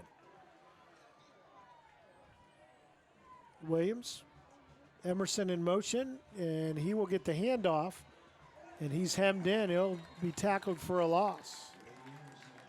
As good pursuit to the football by the Tri-Valley Scotties. You know, you're talking about getting a lot of hats out there, and they did a good job. String this thing out. Nice job. Sacrificing his body on that one was Rob Wachter. He went to the ground, got back up, may help make the tackle. So a loss of a yard on the play will make it 2nd down and 11. Wellmeyer the football this time. And the ball's loose. Let's see. Referee hustled into the pile, but no indication. One of the Tri-Valley players was pointing the other way. Oh. What? What? What's the call? They pointed for John Glenn. I think. Did he go the wrong way? Well, a Tri-Valley guy came out with the ball, and the referee immediately signaled John Glenn's ball. So that was a weird sequence right there. So a yard gain will get the yard back lost on the previous play, make it 3rd down and 10. Tri-Valley still with the 4-man defensive front. And Bradshaw back in there for is. Tri-Valley. See him at that left defensive end spot. Emerson in motion. Williams will look to throw. Tries to have Perkins. The ball was caught. But he was out of bounds. I don't think he ever got a foot in. Good defense out there. You don't have to let him come down. And it used to be a long time ago right, where you might come down. It's where you actually do, and you'll see he's well out of bounds.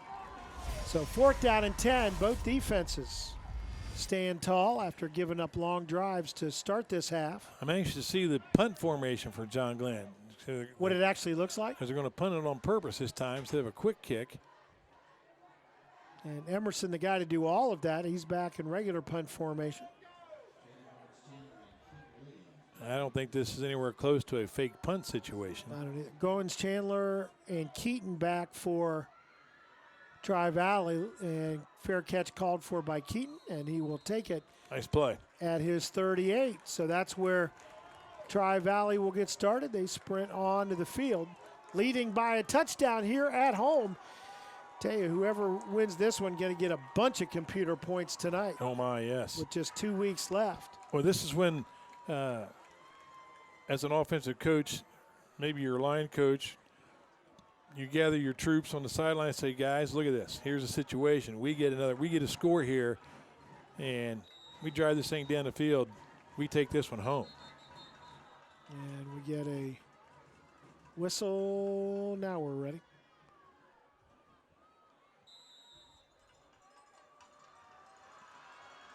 Sands in the backfield with Fritter. And it'll be Sands coming left side. Emerson did a good job keeping his outside arm, and Sands had nothing to do but cut in. He'll gain a yard. But you see here, again, you just can't give him the edge, and Emerson does a great job getting to that outside shoulder.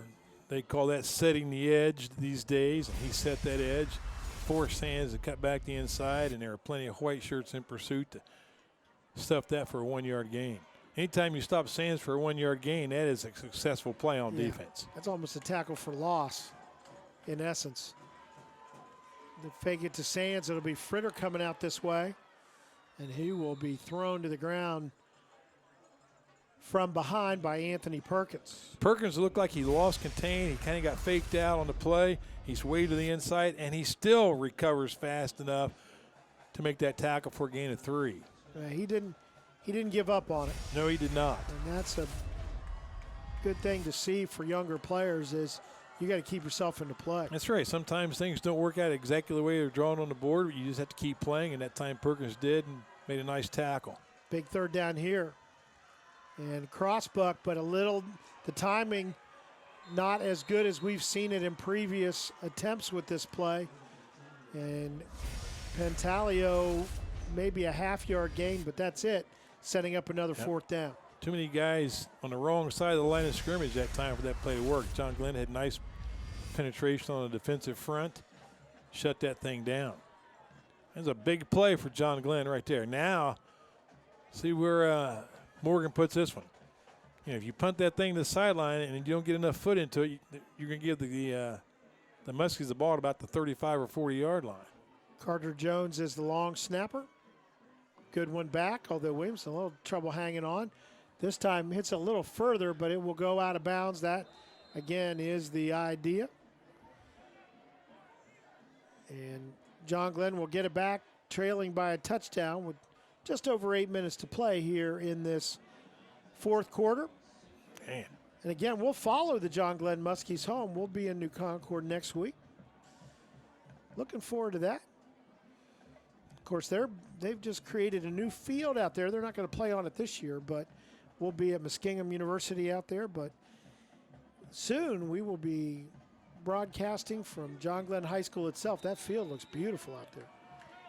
1st and 10 from their 36. Not a very long punt.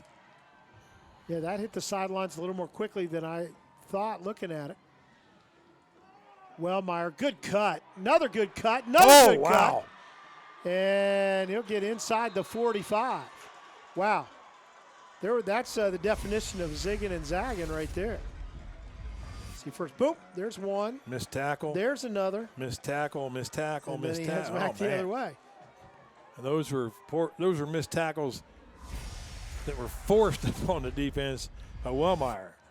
He just didn't give anybody a clean shot. So at the Tri-Valley 44, bubble screen coming to Glob, and he'll be just a little bit short of another first down. You know, earlier in the game, I think in the first half, I mentioned that I didn't think two of the receivers were paying attention. That looked exactly like that play. So maybe that's what they had dialed up. They may have been going downfield to block there in that first half, and that's what they did that time. Second down and just a yard. Wellmeyer in the backfield with quarterback Williams. And it'll be Williams keeping that. Looked a little bit broken there. You know, that won't show up in the stat book either as much more than a couple yard loss. But that may have been the best play of the game for Williams to snag that thing out of the air. That could easily have gone another 15 or 20 yards over his head had he not had a good pair of hands on that catch. And he does lose a couple, as Coach says. It'll be 3rd down and 3. Inside 7 minutes to play in regulation. Well, I would think if Tri-Valley holds on here and prevents a 1st down, they're going to have to probably do it again. Looks like the blitz may be coming. Now they back out. Running play to Wellmeyer, and he gets through one tackler, and he is just tripped up by Jalen Goins-Chandler, or he would have scored. It looks like the right defense was dialed up. The defender comes clean and just does not make the play. Again, Wellmeyer, a nice cut to get that extra yardage and another big 1st down for John Glenn. What you tell your defensive player in that situation is when you make that penetration, you have to break down immediately, keep your shoulders square to the line of scrimmage. Don't try to make that tackle on the run, because you're 9 times out of 10, you're not going to make that play. So 1st down for the Muskies. Emerson in the backfield now, and he'll work his way close to a 1st down. I think he might be just a yard short. Boy, just add this drive to the list of long drives. Previous impressive drives by both teams. Yeah, that's been the definition tonight. We've had 5, as mentioned before, 5 touchdowns, and all the result of sustained drives. 2nd down and about a yard and a half. It'll be interesting to see if a pass play is the difference in this ball game, because up to this point, the passing game has not been a factor for either team for the most part. And the ones we saw really have been close to the line of scrimmage. We did see Reese Perkins with a couple in the coming down the stretch in the first half. There's a pump Blitz fake. coming. Williams able to get away from it, and he'll find Reese Perkins. He'll get it inside the 10, where it will be 1st and goal for John Glenn. I think that was going to be a pump fake and go up the left sideline. They didn't fall for it, and that's your basic Patrick Mahomes. You got to stop the play that they call, and then you got to stop the play that the quarterback invents. You bet. Nice job that time by Evan Williams to stay with that play. Yeah, he could have folded the tent and just taken his lick back there, but he fought his way out of it. And handoff coming right side. That is Wellmeyer back in there at running back spot. And you can see again, he just hits the hole hard. Boy, he's a workhorse. Some good hard tackling out there. As finishing things off on that tackle was Trevor Nyberger. Or Nybarger, I should say. So 2nd down and goal. Looking to pass. Looks right, now goes left, and he's going to throw it and out toward a receiver. Great pass rush that time by Bradshaw. I think that's who he avoided when he was able to move it downfield to Perkins last time, Bradshaw. Again, just not surprising when he shows up at the party. No. That was a nice job that time, and he did not, the quarterback tried to kind of fake him out. He didn't go for it, stayed with it, put pressure on the quarterback, forced an errant throw. And Tri-Valley's defense gets to line up again. 4-down territory, you would think, with 4:22 on the clock. Wellmeyer is going to be hit and tackled. Not this time, 72. For a loss. Seth Tyson. Seth Tyson, nice play. Great pursuit down the line, great tackle. Yeah, that time, wow. Wellmeyer didn't have a shot. In fact, he'll be knocked down around the 6-yard line, where it'll be 4th and goal. See if Coach Edwards calls for a timeout here. And referee calls a timeout. That's handy. Not sure what that's about. Well, it looks like a guy is trying to tie a shoe or put his shoe back on out here.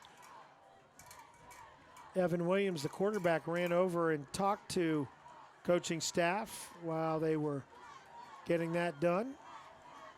He runs back. They'll call it from the huddle. Just inside 4 minutes to go. Clock will start. Big play coming up here. Oh, yes, it is. From the 6-yard line, Williams. It'll be a throw. Rolls right.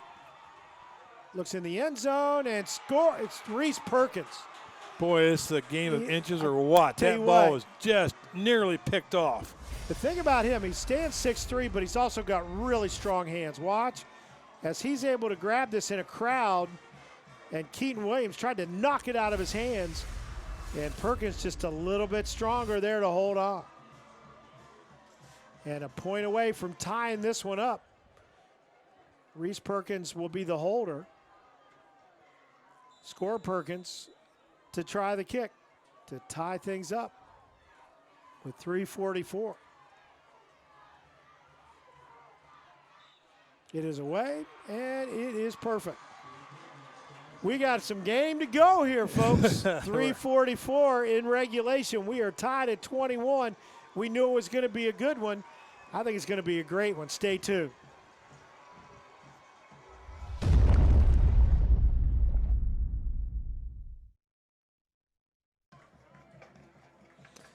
We got a tie ball game with 3:44. Next week ought to be exciting as well as New Lexington. Get a chance to see them again as the Panthers head to New Concord to take on John Glenn. Looking forward to that game next week. We got a lot to go here, though. Oh, yes, 3:44. Wow. Score Perkins, and he's going to hit it high in the air. A high one. It'll be taken at about the 19-yard line and getting out over the 30. Let's see where he stepped out. Was Jalen Goins-Chandler. Nice job that time by the young man on that return. That's a nerve-wracking kick to field. I mean, you're kicked across the field, and it looks like a high pop up to shortstop. You have to wait for that thing to come down. Chances are your blockies are going to have a chance to develop. They're going to be on top of you right away. This is the best field position Tri-Valley's had for a long time. The 31. Pentalio head of steam, but ball's on the ground. And looks like Tri-Valley got back on it. Both of these teams with good kickers. The question is, how far does Tri-Valley have to get? No, they've got plenty of time. Clock running 3:18. They've got all three of their timeouts. So if you're John Glenn and you hold these guys, you know they're not going to get more than a 20-yard punt because they're going to kick it out of bounds on purpose. So, you can really get great field position here, just enough to get a, nice long field goal. Sands up the middle, and there's just nothing there this time. John Glenn's defense looks like they've just been completely energized by their offensive unit, putting that ball in the end zone. A yard on each of the first two plays will make it third down and 8. Uh-oh, face mask. Oh, wow. Our cameraman in the box with his he was tossing the hanky. He was tossing the hanky right away. And so let's see. They're trying to figure out. That's going to be a first down. No. That's an odd. So what's the deal here? I didn't think there was a 5-yard anymore. Not sure what that's all about. But it is third down and about 3, so it was a 5-yard penalty. Fritter going to roll. Looks back across the middle. Oh! Intercepted! Score Perkins! He'll get to the outside. He's got a blocker in front of him. He'll be knocked out of bounds, but at the 25-yard line. And that is a huge play. Fritter threw a bullet.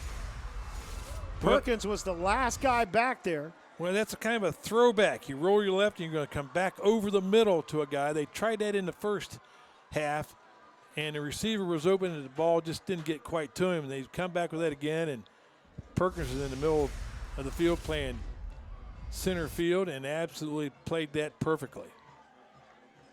So Cardinal sin, overthrow the ball in the middle of the field. Somebody's probably going to be back there to catch it, and it's not going to be one of your guys. Yeah, he was playing center field. It was a quick throw, not that far away from the line of scrimmage, and Perkins, but I tell you, he had to catch a bullet. That thing was fired by Fritter.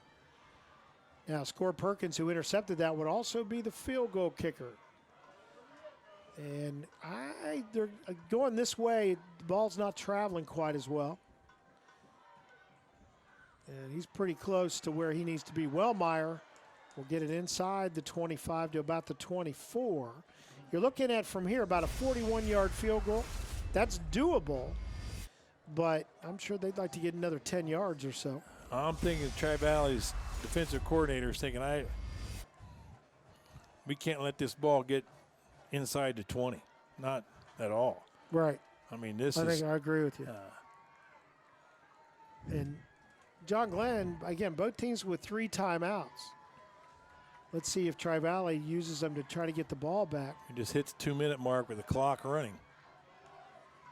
Barkley in motion. Handoff will go up the middle to Emerson, and he'll back and spin a little bit down close to the 21. Where it'll be 3rd down and about 6.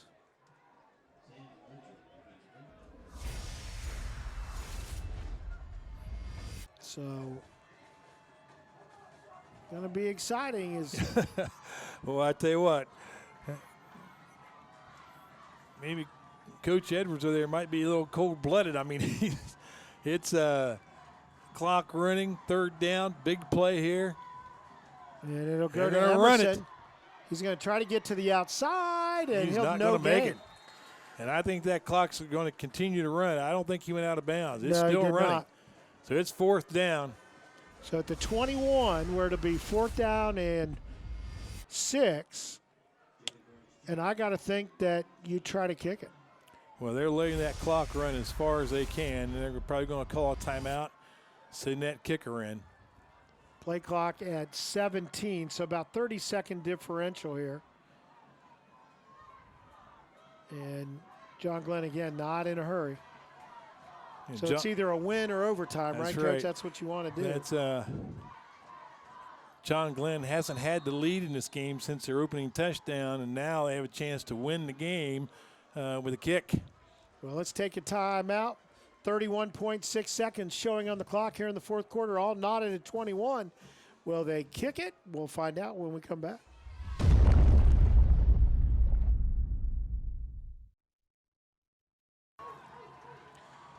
It is going to be an attempted field goal with 31.6 seconds.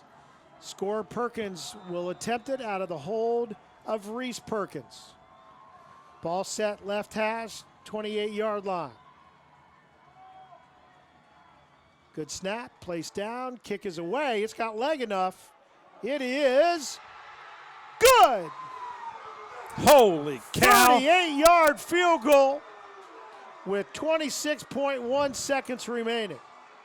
What a clutch kick. And that had plenty to spare.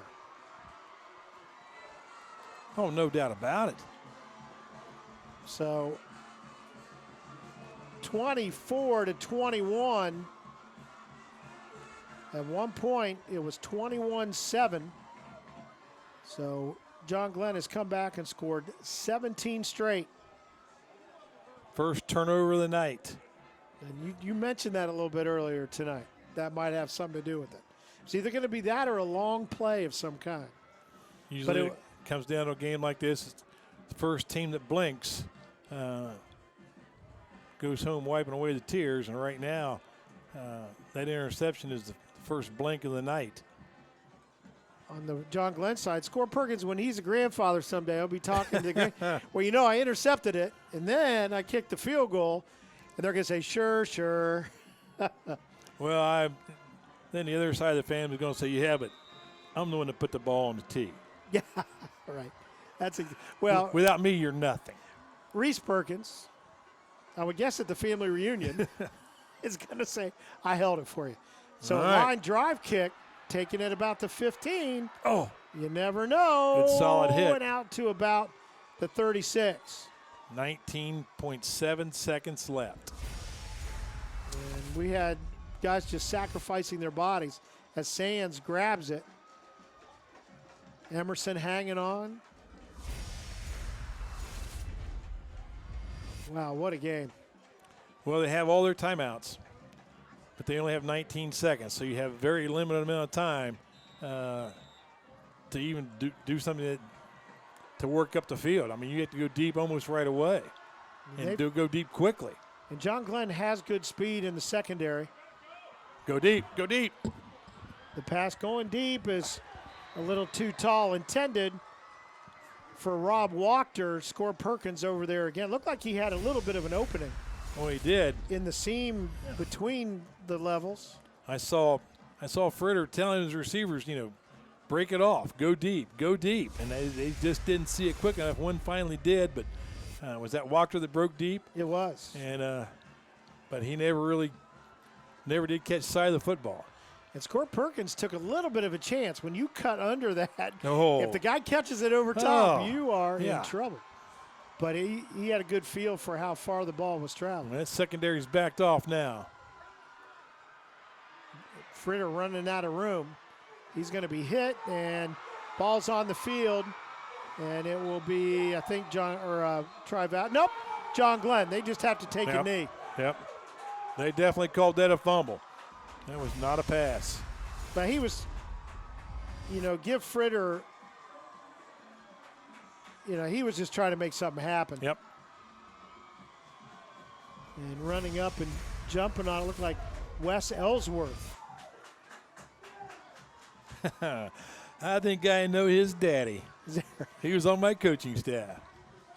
But that will seal it tonight. What a football game here at Tri-Valley. John Glenn going to pick up a lot of points and put themselves in the driver's seat. Oh, I would think so. I mean, you can't look any further ahead than your next opponent. But right now, boy, you knock off a team, Tri-Valley status, computer points, first place in the league now. And Williams will take the knee, and that will do it. John Glenn down at 1 point in the second half, 21-7. Scores 17 straight points and win it on a 38-yard field goal off the foot of Score Perkins. And 24-21 is the final here tonight. John Glenn gets the road win, and we'll see him next week, Coach, but they've got to feel pretty good about their spot. Oh, goodness sakes. There's nothing like a comeback victory, I tell you what, to make that bus ride home a lot of fun. And it'll be another big game next week against the Panthers for them. And a team that can score a bunch of points. Yes, they can. But right now, I would say John Glenn, they're in first place with Sheridan. If Sheridan won tonight, and computer points, they just no place to go but up. They just racked a bunch of them up tonight. Still a couple of weeks to go for both of these teams. They may both get in. Still plenty of time to do that. But tonight, it was one that we will remember. These teams seem to battle in close games every time we see them. Well, that's going to do it for us tonight here in Dresden. Coming from behind and winning it with a field goal from 38 yards out, John Glenn beats Tri-Valley 24-21. For my broadcast partner, as always, the coach, Doug Clifford, I'm Kevin Rouch. Good night, everyone. Thanks, Brian. It was an exciting one here tonight. Kevin Rouch, the coach, Doug Clifford. These teams, lots of long drives tonight, but the result really came about because of a turnover and a field goal. That's right. Somebody made a mistake at the end of the game, and the other team took advantage of it. We see it got started. Wellmeyer first for John Glenn. Got everything started after a long drive to start the first half. Tri-Valley back, though. Sands gets into the end zone. And then it's the quarterback, Aiden Fritter, next time put his team out in front 14-7. Another touchdown from Sands, and just like that, Tri-Valley up 21-7. But after that, John Glenn would right the ship. And in the second half, with Wellmeyer sprinting to the outside, they put themselves in good position, Coach. No doubt about it. I mean, Tri-Valley didn't get another point after that opening drive in the third quarter. And Reese Perkins there, very strong hands, gets the touchdown. That would tie it up. And then looking for some help at the end after the field goal. And John Glenn would recover and salt it away. But it was a 38-yard field goal, Coach, from Score Perkins. And we just learned he's been working hard to get himself back into the game. Well, the assistant coach, Coach Perkins, told us that they found an extra bone in his foot. It popped through the skin or popped somewhere. He's been in a boot for 2 weeks and came out tonight and played. He gets the interception. Then he gets the field goal, one he'll tell his grandkids someday. 24-21 was our final here tonight. John Glenn gets the road win at Tri-Valley. Back to Friday Night Blitz.